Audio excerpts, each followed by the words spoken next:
Good morning, dear students. Welcome to the online coaching. Dear students, today we are going to discuss types of cell organelles.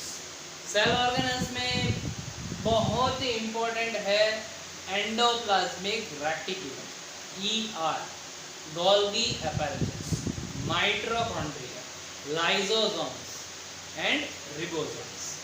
ये बहुत ही important है. ठीक है. बाकी जो है वो इम्पोर्टेंट तो है लेकिन इतने ज़्यादा नहीं है कि हमें पहले एंडोप्लाज्मिक रेटिकुलम पढ़ना पड़े. ठीक है. सबका इम्पोर्टेंस है डियर स्टूडेंट्स. एक बात अपने दिमाग में बिठा लेना. ठीक है. Endoplasmic reticulums are of two types. दो टाइप्स के होते हैं. पहला टाइप होगा rough endoplasmic reticulum, rough endoplasmic reticulum, और दूसरा टाइप होगा स्मूथ एंडोप्लाज्मिक रेटिकुलम. दो टाइप के मिलेंगे आपको जब आप उसको इलेक्ट्रॉन माइक्रोस्कोप में देखेंगे. तो रफ पार्ट होगा, उसके ऊपर राइबोसोम्स लगे हुए होंगे, और स्मूथ पार्ट जो होगा उसके ऊपर राइबोसोम्स नहीं लगे हुए हैं, इसीलिए वो ज़्यादा स्मूथ है. ठीक है. अभी membrane bound organelles. Endoplasmic reticulum को हम मेम्ब्रेन बाउंड ऑर्गेनल्स क्यों बोलेंगे, क्यों बोल रहे हैं?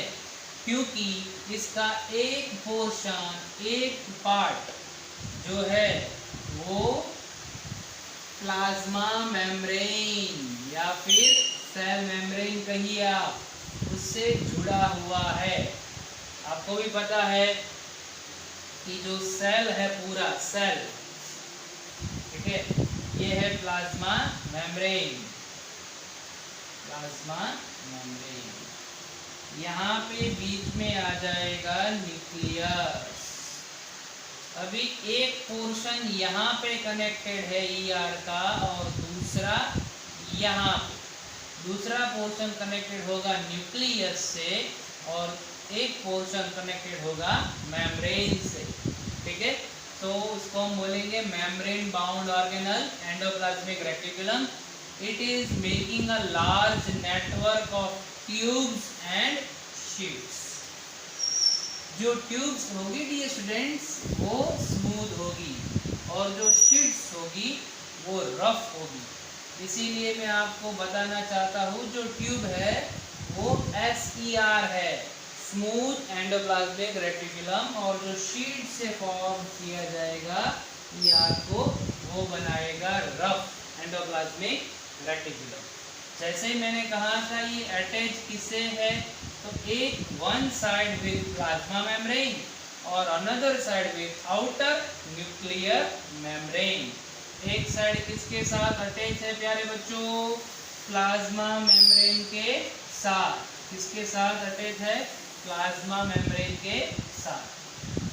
और ER की दूसरी साइड किसके साथ अटैच है? Outer nuclear membrane. ठीक है.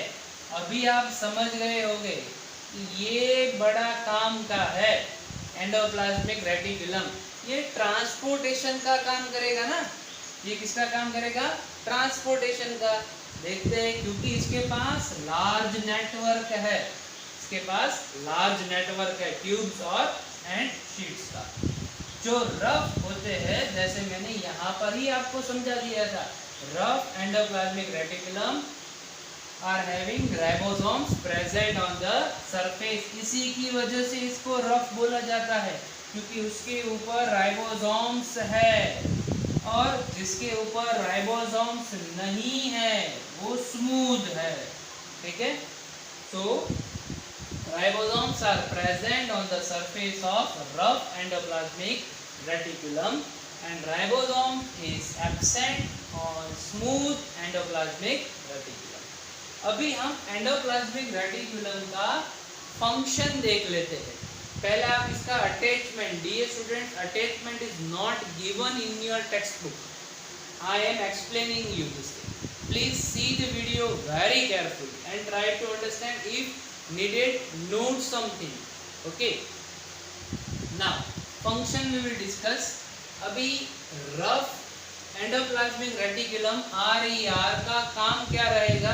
जैसे कि आपको मैंने यहाँ पे ऑलरेडी बताया है कि RER के ऊपर, सरफेस के ऊपर राइबोसोम्स है.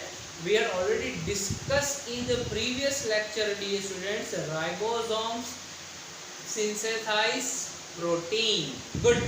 So RER synthesize protein because ribosomes are present on rough endoplasmic reticulum. जैसे ही आपको पता है स्मूथ एंडोप्लाज्मिक रेटिकुलम के ऊपर, सरफेस के ऊपर राइबोसोम्स तो है नहीं, तो वो मैन्युफैक्चर कर रहा है fat and lipids. It is manufacturing fat and lipids. ER endoplasmic reticulum shows membrane biogenesis. What is biogenesis? Genesis means of formation, कुछ बनाना. Means endoplasmic reticulum forms plasma membrane. ये प्लाज्मा मेम्ब्रेन बनाने में मदद करता है. Very important question. Who helps in the formation of plasma membrane? Endoplasmic reticulum. और ऐसा भी क्वेश्चन आ सकता है, डैश शोज मेम्ब्रेन बायोजेनेसिस. ये वर्ड आपके लिए नया है dear students, biogenesis. So I have mention over here. Okay, so ER shows membrane biogenesis. जैसे ही आपको पता है ER forms a network system. Large network system है इसके पास. Endoplasmic reticulum forms a large network system.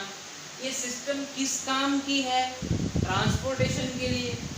ER serves channel for transportations of materials between cytoplasm and nucleus. Cytoplasm से liquid लेके कहाँ देगा वो? न्यूक्लियस में. न्यूक्लियस का कहाँ पे आ जाएगा?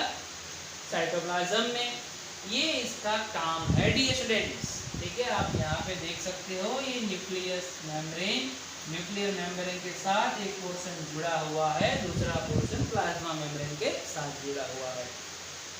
इसका और एक बड़ा ही अच्छा फंक्शन है, डीऑक्सीफाइंग. डीऑक्सीफाइंग मीन्स निकाल के बाहर फेंक देना. Poison and drugs. जैसे ही सेल के अंदर कोई पॉइजनस थिंग, कोई ड्रग्स अंदर आ जाता है और वो हार्मफुल रहता है सेल के लिए, then this ER endoplasmic reticulum will deoxify it. Okay, I hope dear students the wonderful topic endoplasmic reticulum you are able to understand. If you are able to understand dear students, then like the video, share your reviews in the comment box.